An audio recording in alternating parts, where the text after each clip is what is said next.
सारा ने प्यार भरी राम राम। उम्मीद करूं सारा एकदम बढ़िया होगा, मस्त होगा, बिंदास होगा। तो आज यानी कि हम राजस्थान की नदियों को कंप्लीट करने जा रहे हैं। यानी 5 क्लासें हमारी हो चुकी थी। इतनी छोटी नदियां आपको कहीं देखने को नहीं मिलेंगी, साथ साथ में आपके समझ में भी आ गई होंगी।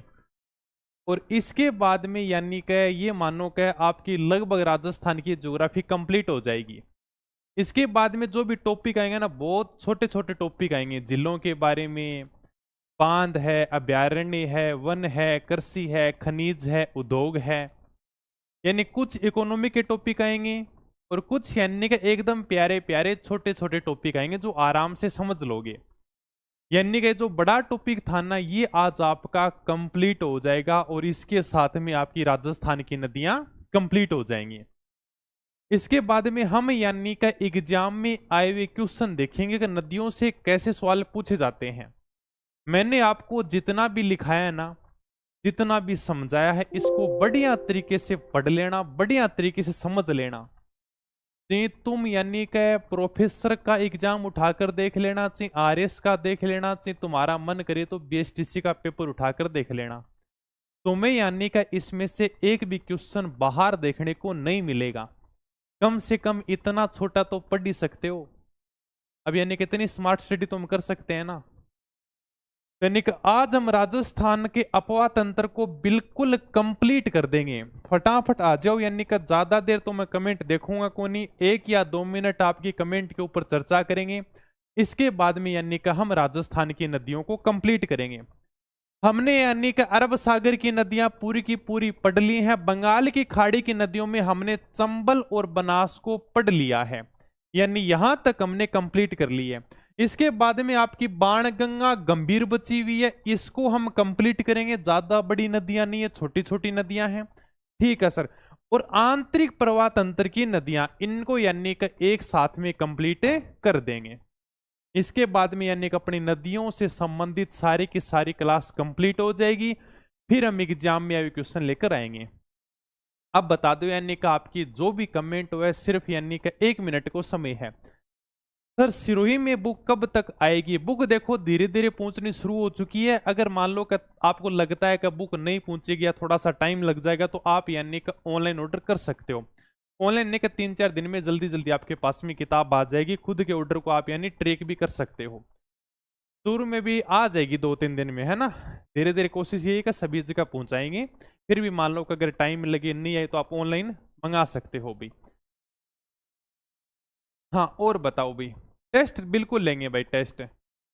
हाँ हेलो सर जी, नवाबों की नगरी टोंक से राम राम सर जी। बिल्कुल टेस्ट वेस्ट लेंगे, तो सारा तैयार हो। नदियां आज आप कंप्लीट कर दिया। बहुत शानदार टॉपिक है सर, नदियां कराओ नदियां कराओ। इसके बाद में मैं बांध पढ़ा दूंगा। बांध कुछ नहीं है, एक क्लास में पूरा का पूरा कंप्लीट करा दूंगा मैं, ठीक है। बांध यानी कि एक साथ में पढ़ेंगे ना, तब कंप्लीट हो जाएंगे। अब यानी कि फटाफट आ जाओ। आज यानी हम जिस नदी के बारे में पढ़ेंगे उसका नाम है बाणगंगा नदी। बाणगंगा नदी के 3 उपनाम मिलते हैं। सबसे पहले मैं वो बताता हूं। एक तो यानी कि इसको कहते हैं अर्जुन की गंगा, एक इसको कहते हैं रुंडित नदी, और एक इसको कहते हैं ताला नदी। देखो यानी कि हमने राजस्थान के इतिहास में बहुत अच्छे तरीके से पढ़ा था कि मत्स्य जनपद की राजधानी हुआ करती थी विराटनगर। यहां पर यानी कि पांडवों ने अज्ञातवास बिताया था। पांडव यानी कि यहां पर घूमते घूमते आए थे और राजा विराट के यहां पर 1 साल का अज्ञातवास बिताया था। उस समय कहते हैं कि एक बार द्रौपदी को प्यास लगी थी। उसने अर्जुन को कहा कि भाई मुझे पानी पिलाओ, कि मुझे प्यास लगी हुई है। पांडव इधर उधर भटक रहे थे, तो अर्जुन ने कहते हैं कि अपना गांडीव धनुष निकाला और कहते हैं जमीन के ऊपर एक तीर मारा। अर्जुन ने बाण चलाया, इसलिए इस नदी का नाम पड़ गया बाण गंगा। अर्जुन के तीर से यानी कि एक नदी का उद्गम होता है, इसलिए हम इसे कहते हैं अर्जुन की गंगा। रुंडित नदी क्यों कहते हैं, इसके बारे में मैं आगे बताऊंगा। ये थोड़ी सी प्रारंभिक बातें हैं बाणगंगा नदी के बारे में। कहां कहां बहती है, कहां पर जाकर समाप्त होती है, सारी की सारी बातें यानी कि इस चित्र के माध्यम से तुम आराम से समझ जाओगे। सबसे पहले देखो कि यानी बाणगंगा नदी का उद्गम कहां से होता है। ये आपको पहाड़ियां दिख रही हैं, बेराठ की पहाड़ियां। ये बेराठ की पहाड़ियां कहां पर है? कोटपुतली बहरोड में है। ये बेराठ की पहाड़ियां कहां पर है सर? कोटपुतली बहरोड में।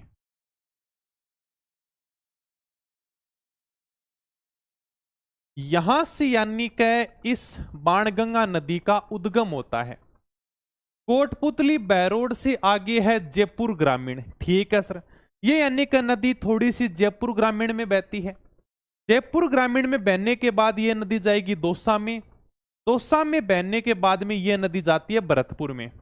अगर मान लो कि बहुत बढ़िया बारिश हो तो यानी कि यह नदी अपना जल लेकर जाती है फतेहाबाद उत्तर प्रदेश तक, और यह यमुना नदी में जाकर मिल जाती है। लेकिन आजकल ये नदी यमुना तक नहीं पहुंच पाती और बाणगंगा नदी भरतपुर के मैदानों में क्या हो जाती है? समाप्त हो जाती है।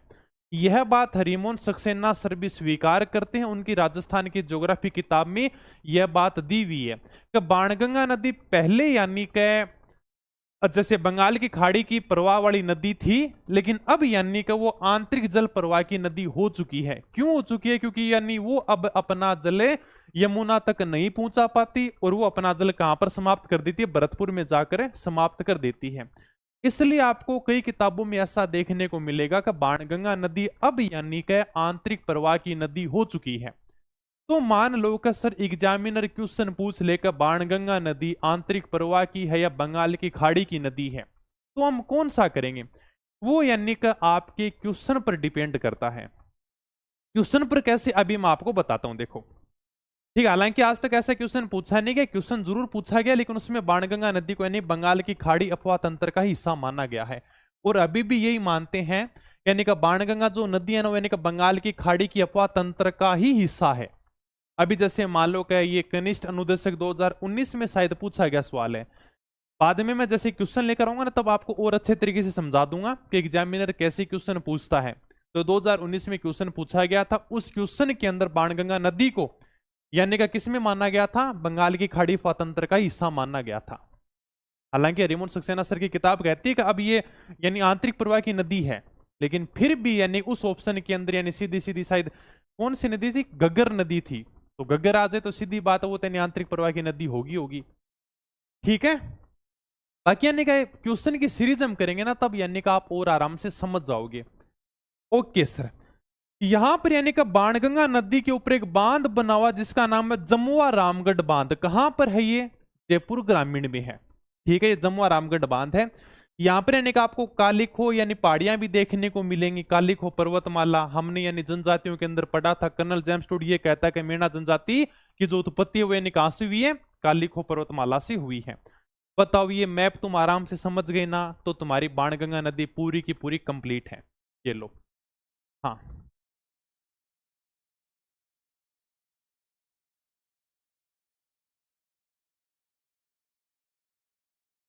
ठीक है भाई, और चलें आगे। हाँ, दोबारा से देख लो, कुछ नहीं है। बेराठ की पहाड़ियों से निकलती है, कोटपुतली बहरोड से जयपुर ग्रामीण दौसा भरतपुर में बहती हुई सीधी की सीधी कहां पर चली जाती है? फतेहाबाद उत्तर प्रदेश में जाकर यमुना नदी से मिल जाती है। ओके, बस इतनी ही बात है। अब इसको फटाफट तुम उतार लो भाई।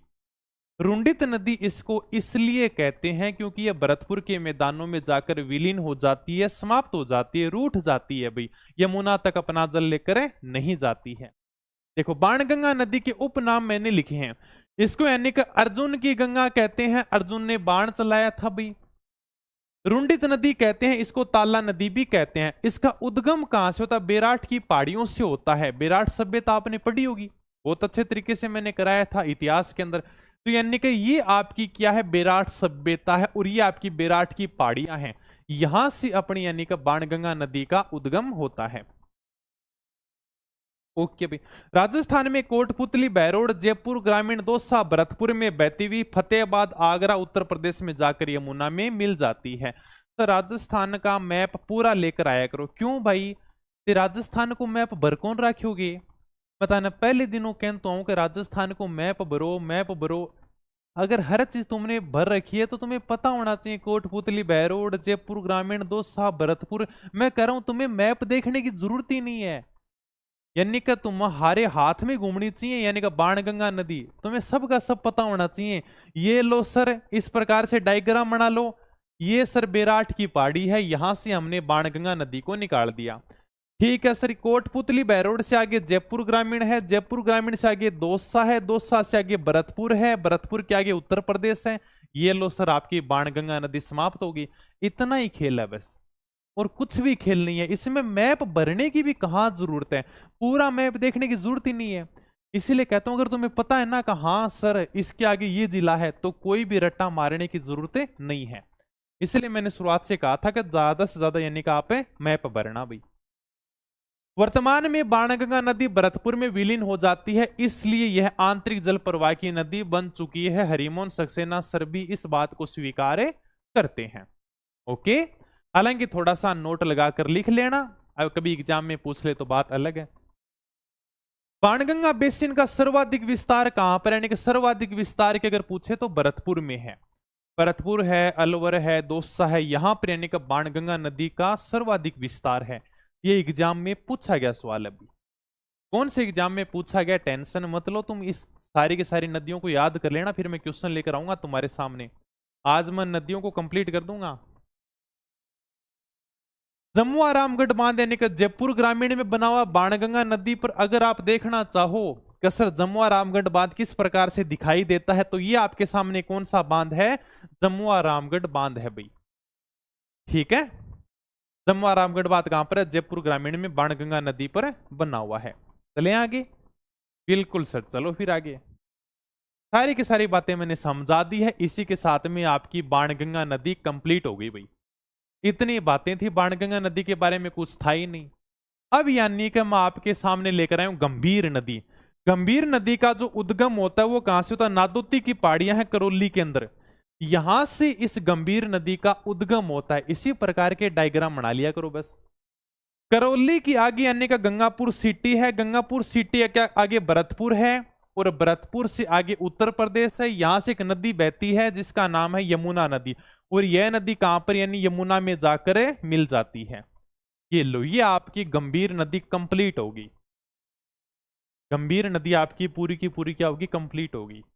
इतना ही था बस, इस यानी कि सारे के सारे मैप में आपकी पूरी की पूरी गंभीर नदी पूरी हो चुकी है। इतना ही पढ़ना है, यानी कि नादोती की पहाड़ियां हैं, करौली से ये निकलती है गंभीर नदी, करौली के अंदर बहती है, उसके ऊपर गंगापुर सिटी है, यहां पर भरतपुर है, फिर यानी कि यमुना में जाकर उत्तर प्रदेश में मिल जाती है।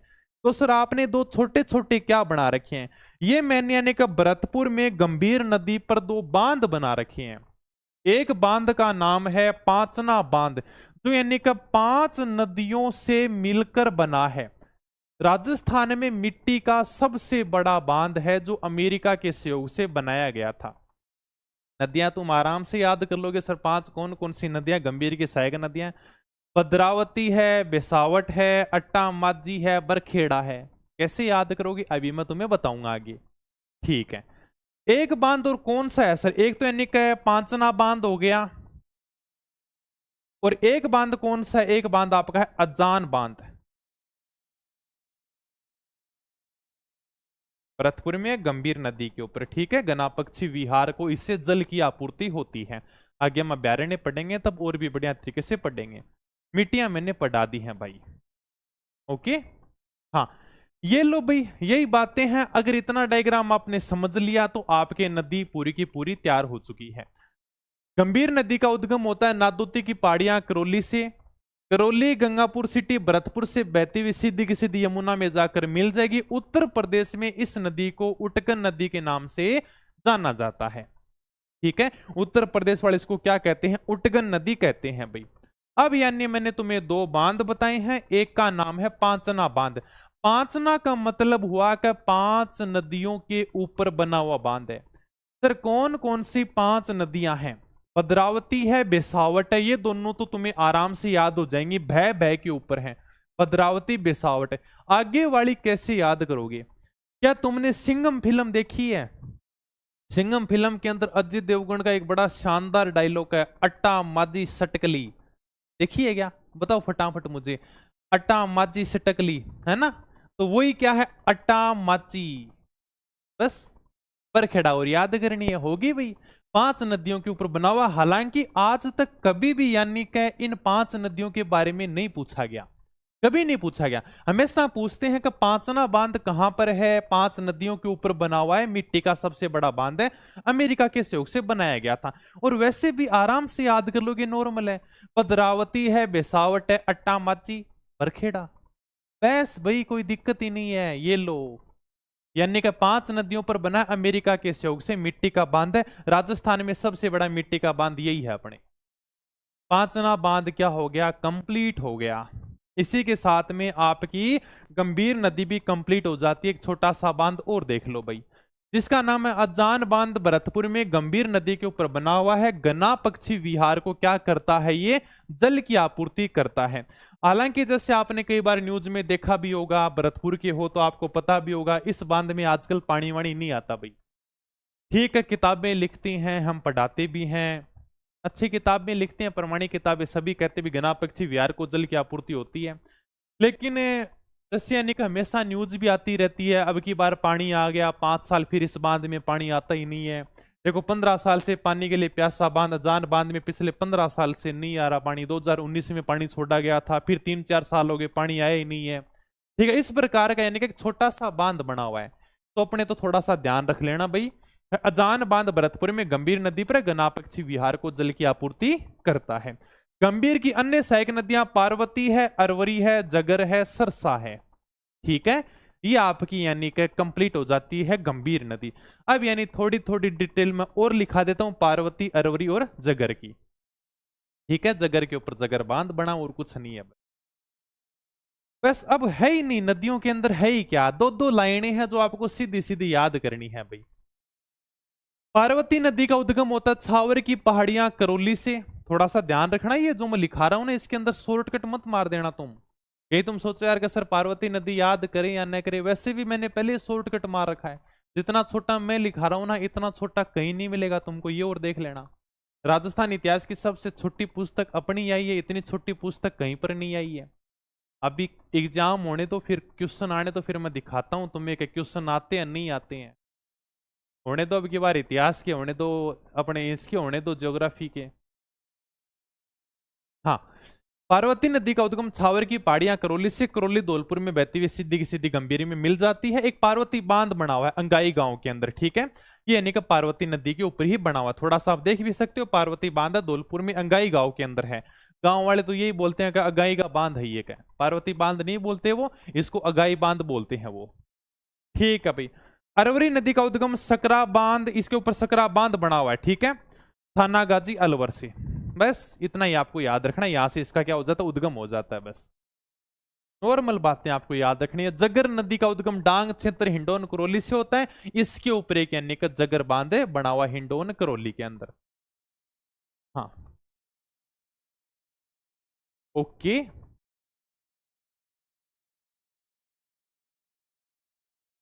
हाँ सर, आपकी बार राजस्थान कृषि की, राजस्थान कृषि इतना जल्दी क्यों लगाएं भाई? आपकी इंस्टा आईडी क्या, इंस्टा आईडी का क्या करोगे? इंस्टा आईडी मेरी रोहित पुलिस नाम से है भाई। है, बहुत कम जानते हैं कि मैं पुलिस में नौकरी करता हूं। ठीक है, इस प्रकार से डैश लगाओगे पुलिस नाम से। इंस्टा विस्टा मत चलाया करो, अरे पढ़ लिया करो, छोड़ो इंस्टा विस्टा तो। और बताओ, गुरुदेवता की पावन धरती से साक्षात दांडोत प्रणाम भाई। ठीक है भाई, तो आपकी यानी कि नदियां कंप्लीट हो चुकी हैं। जगर बांध कहां पर बना हुआ है? हिंडोन करौली में। उद्गम यानी कि डांग क्षेत्र हिंडोन करौली से। अगर देखना चाहो जगर बांध तो आप यानी कि देख भी सकते हो भी, यानी कि ये आपके सामने क्या है, जगर बांध बना हुआ है। ओके, यानी कि हमने नदियों को कंप्लीट कर लिया है। अरब सागर की नदियां हमने पढ़ ली हैं, इसके बाद में हमने बंगाल की खाड़ी वाली नदियां भी पढ़ ली हैं। अब यानी हम कौन सी पढ़ेंगे? अंतः प्रवाह की नदियां पढ़ेंगे। ओके,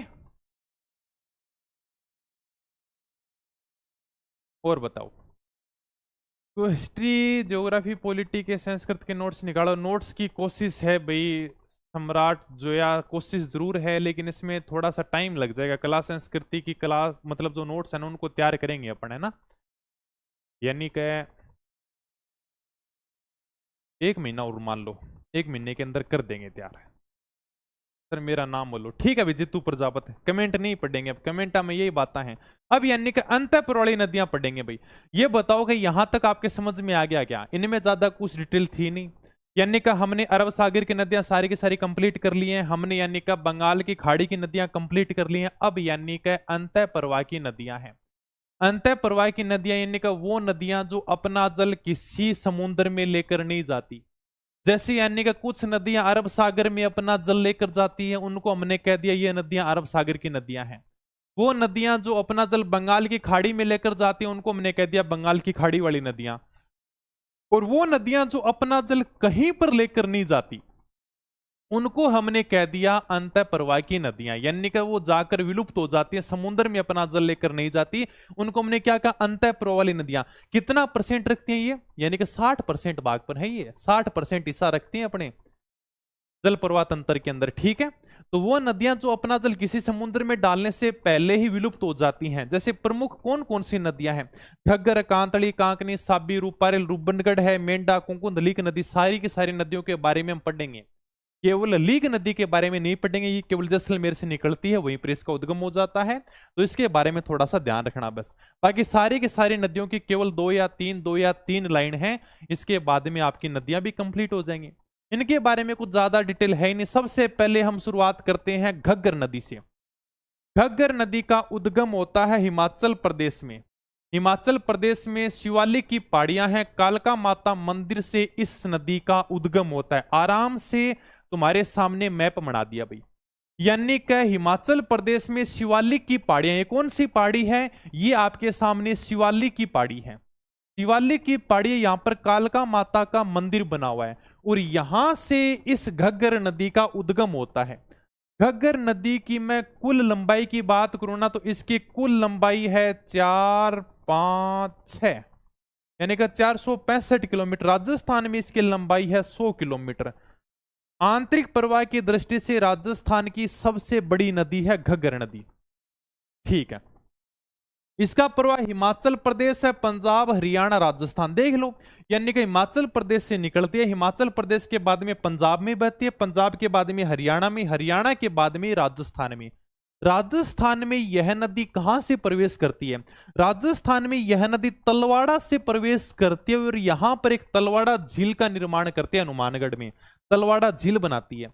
तलवाड़ा से प्रवेश करते, तलवाड़ा कहां पर? सर टिब्बी हनुमानगढ़ में है। यहां से यानी का घग्गर नदी प्रवेश करती है। हनुमानगढ़ के बाद में गंगानगर में जाएगी, गंगानगर के बाद में अनूपगढ़ में जाएगी।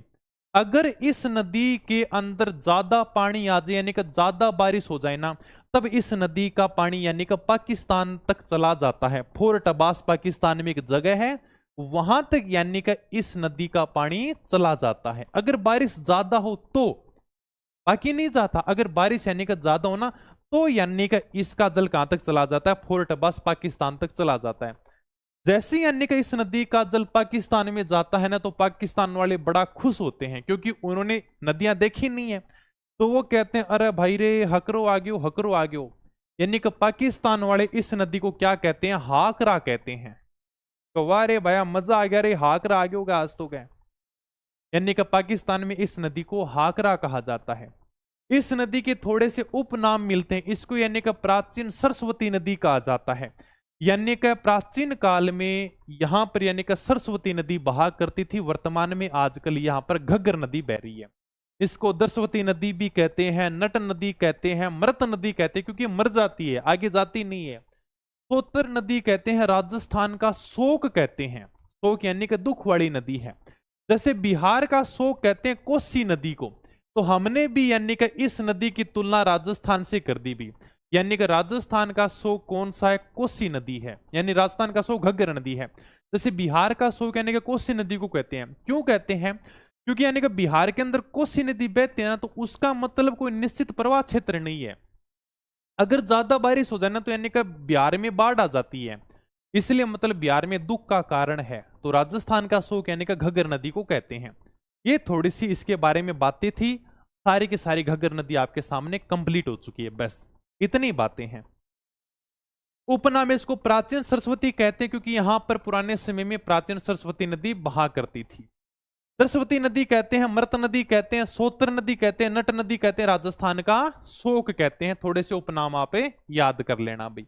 हनुमानगढ़ में घग्गर के प्रवाह क्षेत्र को नाली के नाम से जाना जाता है, ये बात हमने राजस्थान के भौतिक प्रदेश में भी पढ़ी थी। ठीक है, पाकिस्तान में ये हाकरा कहलाती है। पाकिस्तान वाले कहते हैं अरे हाँ भाई हाकरा आ गई हाकरा। राजस्थान में प्रवेश कहां से करती है? तलवाड़ा टिब्बी हनुमानगढ़ से राजस्थान में प्रवेश करती है, पास में तलवाड़ा झील का निर्माण करती है। यानी तलवाड़ा झील आप देख सकते हो, यानी कि आपके सामने कौन सी झील है? तलवाड़ा झील है, हनुमानगढ़ में इसी नदी पर बनी हुई है। हनुमानगढ़ से गंगानगर, गंगानगर से अनूपगढ़ में बहती है, बाद में यह नदी विलुप्त हो जाती है। हाँ, अगर पानी ज्यादा आ जाए, बारिश बढ़िया हो जाए ना, तो यानी कि यह नदी फोर्ट अब्बास तक चली जाती है। ये बात लिखी नहीं क्या? आ जाएगी। देखो, राजस्थान की अंतः प्रवाह की सबसे लंबी नदी यही है। कुल लंबाई की बात करें तो 465 किलोमीटर है, राजस्थान में 100 किलोमीटर है। ज्यादा वर्षा होने पर इसका जल पाकिस्तान के बावलपुर में फोर्ट अब्बास तक पहुंच जाता है, और इसके साथ में आपकी घग्गर नदी कंप्लीट होती है। सारी की सारी बातें मैंने समझा दी। अगर आपके कोई भी बात समझ में नहीं आई तो आराम से पूछ सकता है भाई।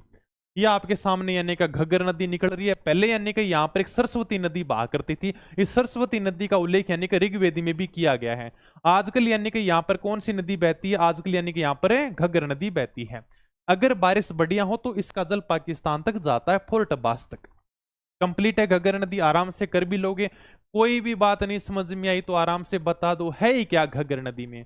फिर इसको प्राचीन सरस्वती नदी कहते हैं, दशवती नदी कहते हैं, नट नदी, मृत नदी, सोतर नदी, राजस्थान का शोक कहते हैं। अंत प्रवाह की दृष्टि से राजस्थान की सबसे बड़ी नदी है। आपने कुल लंबाई 465 किलोमीटर बताई, राजस्थान में इसकी लंबाई 100 किलोमीटर बताई है।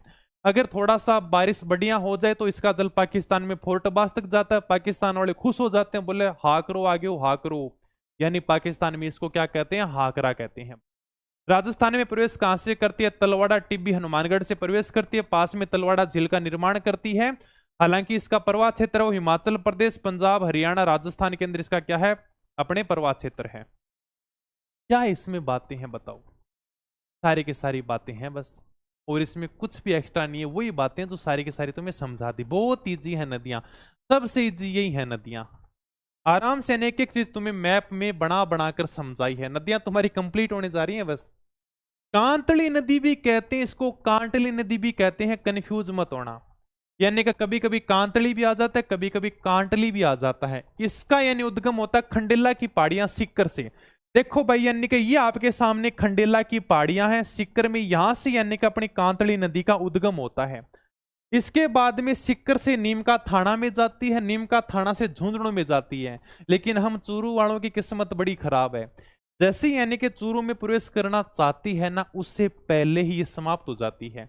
यानी कि हम चूरू वालों ने कोई नदी देखी नहीं है कि नदियां होती कैसी हैं। तो यानी कि चूरू की सीमा से पहले यह नदी समाप्त हो जाती है। गणेश्वर सभ्यता, सुनारी सभ्यता इसी नदी के किनारे स्थित हैं। सभ्यताओं में पढ़ा दिया वो मैंने, ठीक है। बाकी आपको इतिहास की किताब में भी देखने को मिल जाएगा भाई। उद्गम खंडेला की पहाड़ियां सीकर से, सीकर नीम का थाना झुंझुनू में बहती हैं। इसकी भी लंबाई क्या है? 100 किलोमीटर है। लेकिन आंतरिक प्रवाह की दृष्टि से सबसे बड़ी नदी घग्गर है, उसकी लंबाई कुल 465 किलोमीटर है। झुंझुनू को दो समान भागों में बांट देती है कांतली नदी। इस प्रकार से अपना झुंझुनू है, इसको यानी दो समान भागों में बांट देती है भाई। कांतली नदी का प्रवाह क्षेत्र तोरावाटी कहलाता है। इसके बारे में भी हम क्या कर चुके हैं? पढ़ चुके हैं। कहां पर सर? कहां पर? भौतिक प्रदेश में। गणेश्वर सभ्यता, सुनारी सभ्यता कांतली नदी के किनारे हैं। अगर तुम फोटो देखना चाहोगे सर कांतली नदी होती कैसी है, तो देख लो भाई। हालांकि और नदियां अगर तुम देखोगे ना, जैसे चंबल देखोगे, बनास देखोगे, तो वहां की नदियां आपको नीली नीली बढ़िया बढ़िया पानी वाली देखने को मिलेंगी। अगर तुम हमारी शेखावाटी की नदियां देखोगे तो इसी प्रकार के देखने को मिलेंगे भाई, धूल वाली है। और तो क्या है, यहाँ पर तो धूल ही धूल है। तो देख लो भाई, यानी कि धूली वैसी, यानी कि धूली उड़ रही है अपने नदी के अंदर भी। गणेश्वर सभ्यता, सुनारी सभ्यता कांतली नदी के किनारे हैं। चलते हैं भाई आगे। ये आपकी कौन सी नदी कंप्लीट होगी? कांतली नदी कंप्लीट हो गई है। अब यानी का काकणी नदी, इसका उद्गम यानी का कोटरी गांव जैसलमेर से इसका उद्गम होता है। ये देखो, यानी कि कोटरी गांव है जैसलमेर में, यहां से इस नदी का उद्गम होता है। छोटा सा उद्गम है, अगर आपको मैप में दिखे तो छोटी सी बहती है, केवल 17 किलोमीटर बहती है। आंतरिक प्रवाह की दृष्टि से राजस्थान की सबसे छोटी नदी है, केवल 17 किलोमीटर बहती है। अगर मान लो कि बढ़िया बारिश हो जाए ना तो ये मीठा खाड़ी में जाकर समाप्त होती है, यानी कि थोड़ी सी आगे चली जाती है अगर बढ़िया बारिश हो जाए तो। बाकी यानी कि बुध झील में जाकर क्या हो जाती है, समाप्त हो जाती है जैसलमेर में। बस इतनी है। इसको कांकणी नदी भी कहते हैं, काकनी भी कहते हैं, मसूरदी भी कहते हैं, ये इसके उपनाम है। बस उपनाम इसको काकनी मसूरदी भी कहते हैं। कम वर्षा में बुध झील का निर्माण करती है और ज्यादा बारिश हो जाए तो वो मीठा खाड़ी में विलुप्त हो जाती है।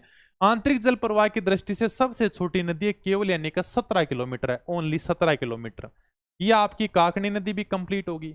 साबी नदी का उद्गम सेवर की पहाड़ियां शाहपुरा जयपुर ग्रामीण से होता है, अलवर जिले की सबसे बड़ी नदी है। बस हाँ, रूपारेल नदी का उद्गम होता है उदयनाथ पहाड़ी थानागाजी अलवर से। इसके ऊपर सीकरी बांध बना हुआ भरतपुर में, ये रूपारेल नदी के ऊपर ही बना हुआ है। ये आप देख सकते हो रूपारेल नदी कभी यानी कि थोड़ी सी बारिश हो जाए ना तो यानी कि रिपोर्ट वाले न्यूज वाले तो हैं फटाफट यानी कि कराते हैं भी रूपारेल नदी उफान पर आ चुकी है बहुत शानदार तरीके से। ठीक है, ये आपकी रूपारेल नदी कंप्लीट होगी। अब दो दो तो इसमें लाइनें हैं। हाँ, ये जरूर ध्यान रखना भी। देखो यानी अब मैं थोड़ी सी बात समझाता हूँ, हालांकि ये बात मैंने तुम्हें समझाई भी है जब मैंने भरतपुर का लोहागढ़ दुर्ग समझाया था ना, तब मैंने समझाई थी। देखो सीकरी बांध है ना भरतपुर में रूपारेल नदी के ऊपर बना हुआ है। देखो यानी सर ये आपने लाइन क्या लिखी है ये आप ऐसे समझोगे नहीं, इसको तुम आराम से डायग्राम से समझो। यानी सीकरी बांध है भरतपुर में रूपारेल नदी के ऊपर, ये आपका सीकरी बांध है भरतपुर में। और इस सीकरी बांध से यानी कि जल पहुंचाया जाता है मोती झील तक। ठीक है, यानी कि मोती झील तक यानी कि सीकरी बांध से जल पहुंचाया जाता है। मोती झील से यानी कि एक नहर बनाई गई है जिसका नाम है सुजान गंगा नहर। ये नहर बनाई गई है। ये नहर क्या करती है, यानी कि लोहागढ़ दुर्ग देखा भरतपुर वाला, हालांकि मैंने फोटो दिखाई भी थी जब मान ने आपको दुर्ग पढ़ाए थे तब कला संस्कृति की क्लासों में। यानी इस लोहागढ़ दुर्ग के चारों ओर क्या, चारों ओर सर खाई बनाई गई है। यानी लोहागढ़ दुर्ग ऐसा है जिसको कोई भी जीत नहीं पाया है। अंग्रेजों ने खूब कोशिश की थी लेकिन इस दुर्ग को कभी जीत नहीं पाए थे। तो इस दुर्ग के चारों ओर क्या है, यानी कि चारों ओर खाई है। और इस खाई में यानी कि क्या सर, पानी पानी है। ये पानी आता कहां से अभी सर, ये सुजान गंगा नहर से आता है। नहर में पानी कहां से आता सर, नहर में पानी मोती झील से आता है। मोती झील में पानी कहां से आता है, मोती झील में पानी सीकरी बांध से आता है। सीकरी बांध से पानी पहुंचाया जाता है मोती झील में। मोती झील से सुजान गंगा नहर बनाई गई है ताकि यानी यहां से पानी निकल सके। और यानी कि ये जो पानी है ना, यानी कि ये लोहागढ़ दुर्ग के चारों ओर यानी कि जो खाई है उसमें पहुंचाया जाता है। अब यानी कि तुम आराम से समझ जाओगे। देखो सीकरी बांध से मोती झील भरतपुर में है, इसको यानी कि जल की आपूर्ति होती है। सीकरी बांध से मोती झील में पानी आएगा। मोती झील से सुजान गंगा नहर निकाली गई है। देखो मोती झील से सुजान गंगा नहर निकाल दी तो लोहागढ़ दुर्ग भरतपुर की खाई को भरते, यानी लोहागढ़ दुर्ग भरतपुर के चारों ओर खाई है और इस खाई में जो पानी आता ना वो सुजान गंगा नहर के माध्यम से आता है। मोती झील को भरतपुर की क्या कहते हैं, लाइफलाइन कहते हैं, ये तो सबको पता होगा। ये थोड़ा सा मैंने डायग्राम बना के तुम्हें समझाया है। रूपनगढ़ नदी, रूपनगढ़ नदी का उद्गम होता है किशनगढ़ की पहाड़ियां अजमेर, यहां से यानी कि आपकी रूपनगढ़ नदी का उद्गम होता है। और यह दक्षिण दिशा में जाकर यानी कि सांबर जिले में मिल जाती है। सांबर जिले जयपुर ग्रामीण में है। सांबर जिले में एक नदी और आती है जिसका नाम है मेंढा नदी या मेंथा नदी भी नाम इसका आता है। मेंथा नदी ये कहां से आती है सर, ये मनोहरपुरा जयपुर ग्रामीण वहां से निकलती है। ये यानी कि अपना जल सांबर जिले में लेकर आती है। यह उत्तर से आती है, यह दक्षिण से आती है। बस इसके बारे में आगे तुम्हें मैं लिखा दूंगा। रूपनगढ़ नदी किशनगढ़ की पहाड़ियां अजमेर से निकलती है, दक्षिण दिशा से सांबर जिले में गिर जाती है। भाई निम्बार्क संप्रदाय की प्रधान पीठ है सलेमाबाद अजमेर के अंदर, वो यानी कि कहां पर है, ये रूपनगढ़ नदी के किनारे है। निम्बार्क संप्रदाय की प्रधान पीठ है। ठीक है सर। मेंथा या मेंढा वही है मनोहरपुरा जयपुर ग्रामीण वाली, ये मेंथा नदी रही आपकी, मेंथा या मेंढा नदी यही है। बस ये कहां से निकलती है सर, ये निकलती है मनोहरपुरा जयपुर ग्रामीण से और सांबर जिले से उत्तर दिशा में गिर जाती है। भाई कुकुंद नदी के ऊपर बंद बारेठा बांध बना हुआ है बयाना भरतपुर में, इसी नदी के ऊपर बनाया गया है। बंद बारेठा नाम आता है इसका पूरा का पूरा, बारेठा बांध या बंद बारेठा बांध बयाना भरतपुर में, यह कुकुंद नदी के ऊपर बनाया गया है। नोट अब यानी कि थोड़ा सा मैंने नोट लिख दिया आपकी, यानी कि नदियां पूरी की पूरी कंप्लीट हो चुकी हैं। यानी कि वो जिले जहां पर कोई भी नदी नहीं है। पहले यानी कि केवल 2 ही जिले थे जहां पर नदी नहीं थी, चूरू और बीकानेर। अब यानी कि चूरू के अलावा बीकानेर भी है, फलोदी भी है, जोधपुर भी है, डीग भी है। यानी कि ये वो जिले हैं जहां पर अब कोई भी नदियां नहीं है। पहले एग्जामिनर का कोई टाइम में फेवरेट क्वेश्चन हुआ करता था, भीलवाड़ा में किस शो पर मिलेगी? सरस्वती बुक डिपो पर मिल जाएगी, है ना। कोई जिले नहीं है, यानी कि चूरू, बीकानेर, फलोदी, जोधपुर, डीग, यानी कि ये वो जिले हैं जहां पर यानी कोई भी नदियां आपको देखने को नहीं मिलेंगी। पहले हम चूरू बीकानेर वाले थे, अब यानी कि ये 3 जिले आपके साथ में और जुड़ चुके हैं जहां पर आपको कोई भी नदी देखने को नहीं मिलेगी भाई। यानी का एग्जाम में क्वेश्चन पूछा जाता है, राजस्थान की कौन सी नदियां अध्यारोपित नदी हैं? अध्यारोपित नाम आता है, आरोपित नदी नाम आता है, ठीक है। यानी कि अध्यारोपित नदी नाम बोल देते हैं, फिर आरोपित नदी नाम बोल देते हैं। सबसे पहले तो इसका मतलब समझे कि अध्यारोपित का मतलब होता क्या है। यानी कि राजस्थान में 2 ऐसी नदियां जो अध्यारोपित नदियां, चंबल और बनास। लेकिन हमें यह तो पता होना चाहिए सर अध्यारोपित नदी का मतलब क्या है। सबसे पहले यह तो पता होना चाहिए। देखो, ऐसी नदी जो नरम चट्टान के स्तर पर बहती है, सर समझे नहीं हम तो। देखो, यानी इसीलिए मैं आपके सामने एक फोटो लेकर आया हूं। ये यानी कि आपके सामने कोई नदी बह रही है, बह रही है ना, ठीक है सर, बिल्कुल बह रही है सर। अध्यारोपित का मतलब होता है कि पहले यह नदी यानी कि कहां पर बहती है? नरम चट्टानों में बहती है। नरम चट्टानों से बाद में मान लो कि वह नदी कठोर चट्टानों में बहना शुरू कर दे, यानी कि बढ़िया मजबूत मजबूत चट्टानें आ जाए, वहां पर नदी बहती है। लेकिन उस नदी के कोई भी फर्क नहीं आना चाहिए, उसको कहते हैं अध्यारोपित नदी या आरोपित नदी, ठीक है। यानी ऐसी नदी जो नरम चट्टानों के स्तर पर बहती है। पहले तो मान लो कि वो नरम चट्टानों में आराम से बह रही है, लेकिन फिर बाद में उसके सामने कठोर चट्टान आ जाए, मजबूत चट्टान आ जाए, लेकिन उस नदी के कोई भी फर्क नहीं पड़ेगा। ऐसी राजस्थान में 2 नदियां हैं, चंबल और बनास। चंबल नदी के सामने अगर कोई कठोर चट्टान आ भी जाए ना, तो भी यानी कि वो चट्टान को तोड़ देगी, बीहड़ भूमि बना देगी। यानी उसके सामने कोई भी कठोर चट्टानों का फर्क नहीं पड़ता। उसी प्रकार से बनास है। तो राजस्थान में 2 नदियां हैं।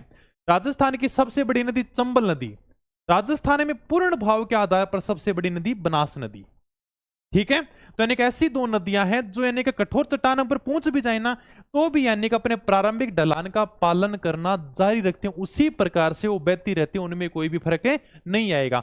यानी कि राजस्थान में चंबल और बनास नदी अध्यारोपित नदी के उदाहरण है। एग्जाम में सीधा सीधा पूछा जाता है। ये परिभाषा तुमसे कोई नहीं पूछेगा कि बताओ कि अध्यारोपित नदी किसे कहते हैं, कोई भी तुमसे परिभाषा नहीं पूछेगा। एग्जाम में सीधा सीधा क्वेश्चन आता है कि निम्नलिखित में से कौन सी नदी अध्यारोपित नदी नहीं है? कौन सी नदी अध्यारोपित नदी है? तो आपको 2 ध्यान रखने, चंबल और बनास यानी कि 2 ऐसी नदियां जो अध्यारोपित नदी हैं। ये केवल मैंने तुम्हें समझाने के लिए लिखा है। अगर ये नहीं समझोगे तो तुम्हें पता कैसे चलेगा अध्यारोपित नदी होती क्या है क्या? अब तो आराम से समझ गए ना।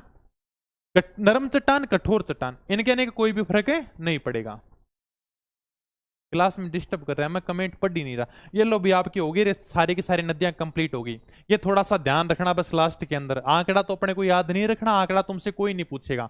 आंकड़ा कोई क्यों नहीं पूछेगा? क्योंकि आंकड़े हमेशा चेंज होते रहते हैं, हमेशा चेंज होते रहते हैं, इसलिए आंकड़ा कोई नहीं पूछता। नदियों का सर्वाधिक अपव्यय यानी कि जल ग्रहण क्षेत्र, जैसे यानी कि कोई भी नदी बहती है ना, तो उसका सर्वाधिक जल ग्रहण क्षेत्र कितना, यानी कि वो अपना जल ग्रहण क्षेत्र बनाती है। तो सबसे ज्यादा यानी कि राजस्थान की नदियों में बात करें तो राजस्थान की नदियों का सर्वाधिक अपवाह क्षेत्र पूछ ले या फिर जल ग्रहण क्षेत्र पूछ ले, सबसे ज्यादा बनास का है, उसके बाद में लूणी है, फिर चंबल है, फिर माई है। केवल आपको 4 नदियों के नाम याद करने हैं, केवल 4 नदियों के नाम। बाकी तो किताबों में हो सकता है 10-15 सारी नदियों के नाम आपको देखने को मिल जाएंगे, लेकिन अपने को यानी कि केवल 4 नदियों के नाम याद रखने हैं। नदियों में उपलब्ध यानी कि स्थायी जल, ठीक है। यानी कि सतही जल का मतलब ये होगा यानी कि उनमें सबसे ज्यादा जल कहां पर है, यानी कौन सी नदी में सबसे ज्यादा जल है। जैसे मैंने सबसे पहले बताया था चंबल नदी, यानी कि राजस्थान को सर्वाधिक जल की आपूर्ति है ना वो चंबल नदी से होती है, क्योंकि इसके अंदर पानी बहुत है। एक तो यानी कि ये होता है, देखो अपवाह क्षेत्र का मतलब यानी कि ये नदी इतना अपवाह क्षेत्र बनाती है, इतना यानी कि जल ग्रहण क्षेत्र बनाती है, यानी खूब सारे यानी कि वो क्षेत्र को घेरती है। और एक यानी कि वो नदी जिसके अंदर जल ज्यादा है, यानी जिसमें जल ज्यादा होना चाहिए, यानी कि सतही जल, यानी कि जिसमें सबसे ज्यादा जल होना चाहिए। सबसे ज्यादा जल मिलेगा चंबल में, चंबल नदी जहां पर बहते हैं ना सबसे ज्यादा पानी है। बनास नदी के अंदर पानी ज्यादा मिलेगा, फिर माई में, फिर लूणी में, यानी कि इनमें सबसे ज्यादा सतही जल मिलेगा। बस ये आप थोड़ा सा नोट लगाकर लिख लेना, क्योंकि थोड़ा सा काम आएगा। कई बार एग्जाम में यहाँ से सीधा सीधा सवाल पूछते हैं, हालांकि पूछेंगे तो दो ही, कौन सी मतलब सर्वाधिक अपवाह क्षेत्र वाली नदी है, कौन सी सर्वाधिक जल ग्रहण वाली क्षेत्र नदी है, सीधा सीधा दो ही पूछेगा। लेकिन फिर भी मैंने चार तो देखो लिखा ही दिए हैं, मान लो कि चार ऑप्शन बना भी लेना तो भी तुम आराम से कर सकोगे। बाकी आंकड़े कोई नहीं पूछेगा, हाँ ये जरूर ध्यान रखना, आंकड़े कोई नहीं पूछेगा, आंकड़े कभी नहीं पूछते। आंकड़े अगर पूछ रहे हैं तो फिर तुम्हें यानी कि इकोनॉमी के हिसाब से तुम्हें अपडेट रहना पड़ेगा, क्योंकि हमेशा आंकड़े चेंज होते रहते हैं, हमेशा हर किताब में आपको अलग अलग आंकड़े देखने को मिलेंगे, उनमें इतना जाना ही मत भाई। सरियो सो क्यूटाइज एक के करेगी संगीता कद्दू लाइन मारने लग रही है, तो और कोई बात हो तो बता, कोई पढ़ाई से संबंधित बात करनी हो तो। कोटा में भी, अच्छा कोटा में भी हूँ, वहां से हाँ, कुचामन में बुक कहाँ मिलेगी, चलो ये मैं लिस्ट डाल दूंगा भाई, टेलीग्राम पे डाल दूंगा, ठीक है। बाकी छोटी मोटी जानकारी के लिए आप टेलीग्राम ज्वाइन कर ही सकते हो। हाँ किताब अपनी आ चुकी राजस्थान इतिहास की, ठीक है, ब्रह्मास्त्र नाम से यानी कि राजस्थान इतिहास की किताब है, तो बढ़िया तैयारी खींच दो। केवल यानी कि 60 पेज की किताब है, केवल 60 पेज की, अब तक यानी कि सबसे छोटी किताब यही निकाली है।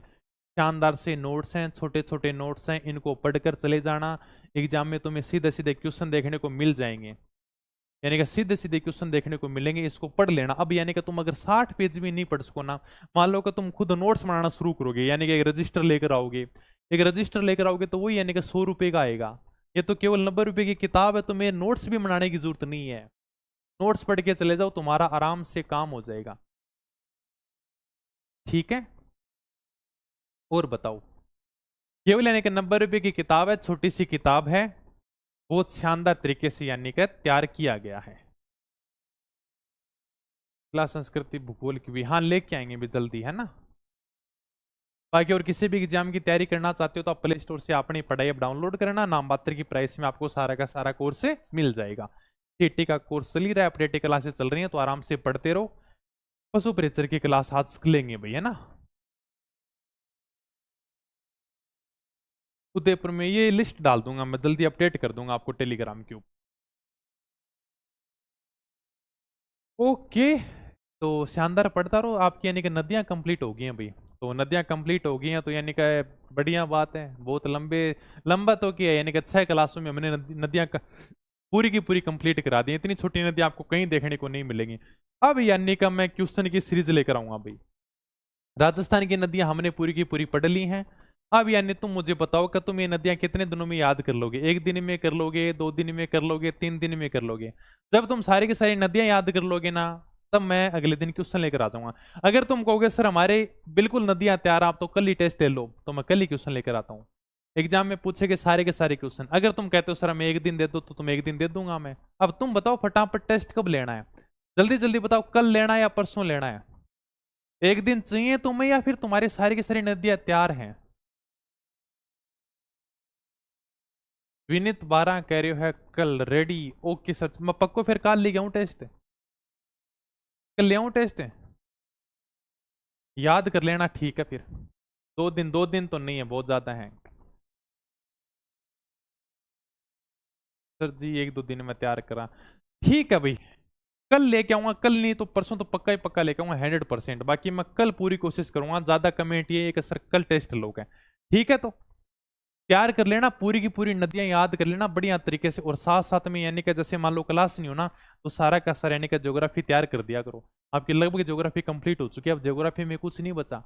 उद्योग हैं, खनिज हैं, बांध वैसे 1 पेज का है, बांध ज्यादा नहीं है, बांध की टेंशन ही मत लेना तुम, जिले हैं, ठीक है, और कृषि है, यानी कि ज्यादा अब टॉपिक नहीं बचे हैं। उसके बाद में मैं यानी कि आपकी पॉलिटी शुरू करूंगा, राजस्थान की पॉलिटी, उसके लिए भी बहुत डिमांड आ रही है, तो फिर यानी कि हम पॉलिटी को शुरू करेंगे भाई, ठीक है। तो बढ़िया पढ़ता रहो, शानदार तैयारी करता रहो। बाकी और कोई भी डाउट हो है तो आराम से कमेंट कर सको, कमेंट करके बता दियो भाई। और पीडीएफ ताने ऐप के ऊपर मिल जाएगी भी आराम से, शानदार तरीके को नोट्स भी बना लियो। मिलना फिर जल्दी, यानी कि नेक्स्ट क्लास में क्वेश्चन लेके आऊंगा, पहले का बाद में छोटो सो टॉपिक का बांध, फिर मैंने बांध न करा देंगे, फिर यानी कि बांध कराऊंगा। परियोजनाएं भी कराएंगे, बिल्कुल कल्याण सिंह परियोजनाओं को तो कैसे भूल सकते हैं, परियोजना करवाएंगे भाई, ठीक है। तो ओके, धन्यवाद, थैंक यू, जय हिंद, जय भारत।